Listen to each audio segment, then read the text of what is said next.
नमस्कार दोस्तों, स्वागत है आपका द ग्राउंड रिपोर्ट में। मैं हूं समीर आत्मज मिश्र। 6 दिसंबर 1992 को अयोध्या में बाबरी मस्जिद ढाई गई थी और उसके बाद से अब 33 साल के बाद पश्चिम बंगाल के मुर्शिदाबाद में बाबरी मस्जिद की नींव रखी जा रही है। और ये नींव रखने वाले व्यक्ति हैं तृणमूल कांग्रेस पार्टी से निलंबित किए गए विधायक हुमायूं कबीर। अब सवाल ये उठता है कि पश्चिम बंगाल में बाबरी मस्जिद क्यों बनाई जा रही है। बाबरी मस्जिद ढहाए जाने के 33 साल बाद वहां क्यों बनाई जा रही है। अगर बनाई जानी थी तो पहले ही क्यों नहीं बनाई गई, अब तक उस पर क्यों नहीं कोई बात हुई है। लेकिन अब उस पर क्यों इतना आगे बढ़ा जा रहा है। और दूसरी ओर हुमायूं कबीर तो वहाँ उन्होंने घोषणा कर रखी थी और उनकी इस घोषणा की वजह से उन्होंने कहा था जिसको रोकना हो रोक ले। इस घोषणा की वजह से उनको तृणमूल कांग्रेस ने निलंबित कर दिया अपनी पार्टी से, लेकिन उन्होंने इसकी चिंता नहीं की। और चिंता क्यों नहीं की उस पर भी हम बात करेंगे।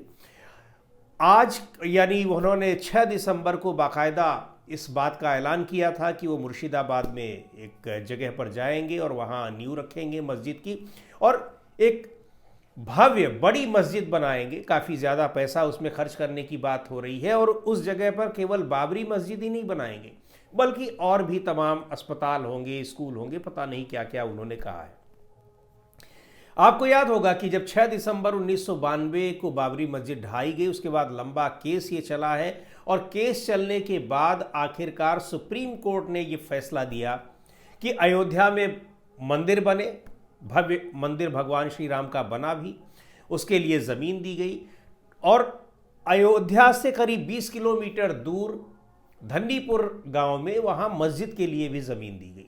तो मंदिर का निर्माण तो हो चुका है, वहाँ पर भव्य मंदिर का निर्माण आपने देखा ही होगा। लोकसभा चुनाव से पहले उसकी प्राण प्रतिष्ठा भी हो गई। मंदिर पूरा नहीं बना था लेकिन अधूरे मंदिर की प्राण प्रतिष्ठा कर दी गई और पिछले दिनों भी पूरा मंदिर का निर्माण कार्य आधिकारिक रूप से पूरा भी हो गया है। धन्नीपुर जो गांव है वहाँ पर मस्जिद के लिए ज़मीन दी गई है लेकिन अभी वहाँ कुछ भी काम नहीं हुआ है निर्माण का। वहाँ भी बड़ी बड़ी योजनाएँ बनाई गई, कहा गया, खबरें आई कि मस्जिद बनेगी, अस्पताल बनेगा, विश्वविद्यालय बनेगा, मदरसा बनेगा और तमाम चीज़ें वहाँ, लेकिन अभी तक वहाँ पर कुछ भी नहीं बना है, खाली ज़मीन पड़ी हुई है। पर पश्चिम बंगाल के मुर्शिदाबाद में अगर ये बात कही जा रही है मस्जिद को बनाने की और तृणमूल कांग्रेस के निलंबित विधायक हुमायूं कबीर कह रहे हैं तो इसके पीछे कोई मंतव्य होना चाहिए और ऐलान कर रहे हैं कि हम बनाएंगे। जब कल गए वहाँ पर उसका शिलान्यास करने के लिए बाकायदा उन्होंने फीता काटा और करीब उनका दावा था कि 1 लाख के करीब मुसलमान वहाँ पर लोग आकर जुटे हुए हैं और इसका उनका वो दावा कर रहे हैं कि तमाम और जगहों से भी जो मुस्लिम समुदाय के लोग हैं उसका समर्थन कर रहे हैं। हालांकि बहुत सारे मुस्लिम समुदाय के लोगों की प्रतिक्रियाएं आई हैं और उस पर किसी ने उस पर खुशी नहीं जाहिर की है या किसी ने उसका समर्थन नहीं किया है। उनका ये कहना है कि मंदिर और मस्जिद का विवाद, अगर मस्जिद बन रही है तो मस्जिद बने, कोई दिक्कत नहीं है, मस्जिद बननी चाहिए। बहुत सारी जगहों पे मस्जिद बन रही हैं, लेकिन बाबरी मस्जिद नाम रखने का उसका क्या तुक है। और उस पर अगर वो बने तो उसको राजनीति से नहीं जोड़ा जाना चाहिए। पर यहाँ हुमायूं कबीर जो शख्स हैं, तृणमूल कांग्रेस के जो विधायक हैं, हालांकि पार्टी ने उनको निलंबित कर दिया है, वो बाबरी मस्जिद के नाम से ही वो मस्जिद बनाना चाहते हैं। तो इसमें उनका राजनीतिक इंटेंशन पूरी तरीके से दिखाई पड़ रहा है, इसमें कोई दो राय नहीं है। एक महत्वपूर्ण बात यह है कि आखिर इसी समय उनको मस्जिद बनाने की याद क्यों आई और इस मस्जिद बनाने के पीछे का जो उनका पूरा एक उनकी प्लानिंग है, उनकी पूरी योजना है, उसके पीछे कौन लोग लगे हुए हैं। तो बात दरअसल ये है कि पश्चिम बंगाल में हुमायूं कबीर जब मस्जिद बनाएंगे उसको लेकर एक आंदोलन चलाएंगे और शिलान्यास किया उन्होंने, बड़ी संख्या में लोगों को बटोरा भी और आपने तमाम विजुअल्स ऐसे आए हैं, तमाम तस्वीरें आई हैं कि लोग अपने सिर पर ईंटें ढो ढो कर ले जा रहे हैं वहाँ देने के लिए, रखने के लिए, यानी श्रमदान बाकायदा कर रहे हैं। कुल मिलाकर ये दिखाने की कोशिश की गई कि कैसा उत्साह लोगों में दिखाई पड़ रहा है। लेकिन असली बात यह है कि इसके पीछे हाथ किसका है और कैसे हुमायूं कबीर को कहां से ताकत मिल रही है। तो जो बातें हैं जो बताई जा रही हैं और जो तमाम चीज़ें जो खबरें मिल रही हैं, उनके आधार पर भारतीय जनता पार्टी का पूरा उनको पर्दे के पीछे से समर्थन मिल रहा है। क्यों मिल रहा है, उसके पीछे भी कारण है। पहली बात तो ये कि भारतीय जनता पार्टी किसी भी कीमत पर अब पश्चिम बंगाल का चुनाव जीतने का प्रयास कर रही है।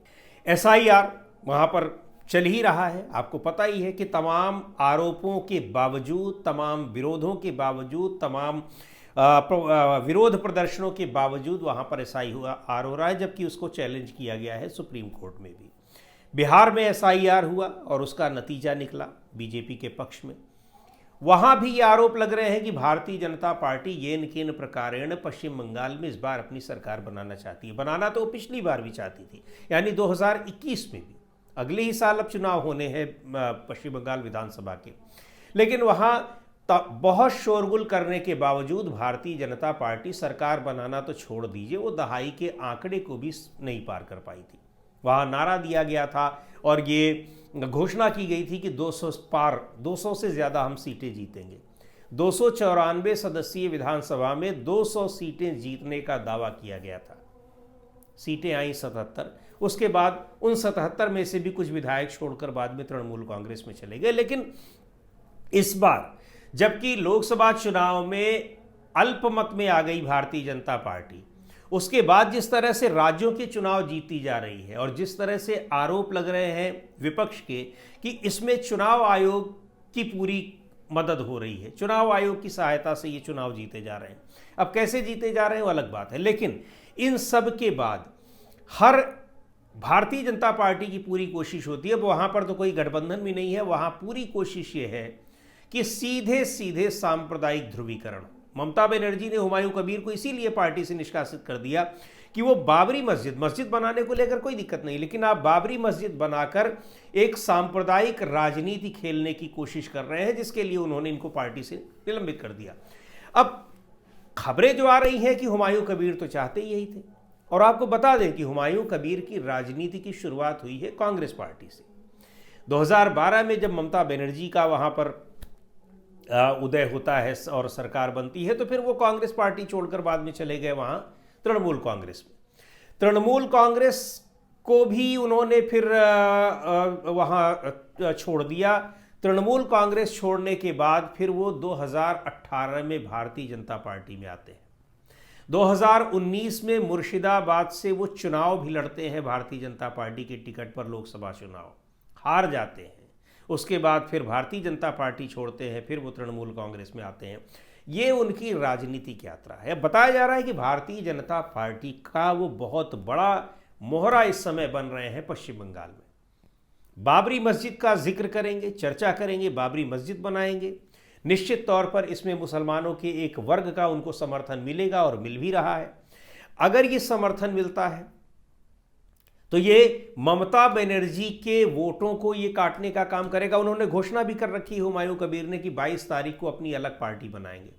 अब ये अलग पार्टी एक तरीके से पश्चिम बंगाल में एक AIMIM जो असदुद्दीन ओवैसी की पार्टी है, जो बिहार में चुनाव लड़ी, उसका एक विकल्प बनने जा रही है। वहां पर ओवैसी भी पूरी तैयारी में है वहां चुनाव लड़ने की, लेकिन ओवैसी के साथ दिक्कत यह है कि ओवैसी बढ़िया अंग्रेजी बोलते हैं, हिंदी बोलते हैं, उर्दू बोलते हैं, लेकिन बंगाली नहीं बोल पाते हैं।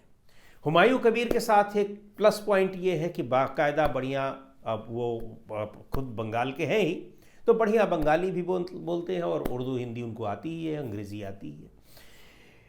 यहाँ इनकी सारी प्लानिंग को जो पूरा सपोर्ट मिल रहा है वो भारतीय जनता पार्टी से मिल रहा है, क्योंकि उसका फायदा भारतीय जनता पार्टी को चुनाव में दिखने वाला है। कम से कम 120, ये मुर्शिदाबाद, मालदा, ये पूरा का पूरा इलाका जो है, इधर की लगभग जो मुस्लिम बहुल इलाके हैं, यहाँ करीब 120 सीटें ऐसी हैं, 100 से ज़्यादा सीटें, 120 के करीब सीटें हैं जो सीधे सीधे वो मुस्लिम डोमिनेटेड सीटें हैं, और वहाँ मुसलमानों के वोट बहुत मायने रखते हैं, और ये ममता बनर्जी का बहुत मजबूत गढ़ है।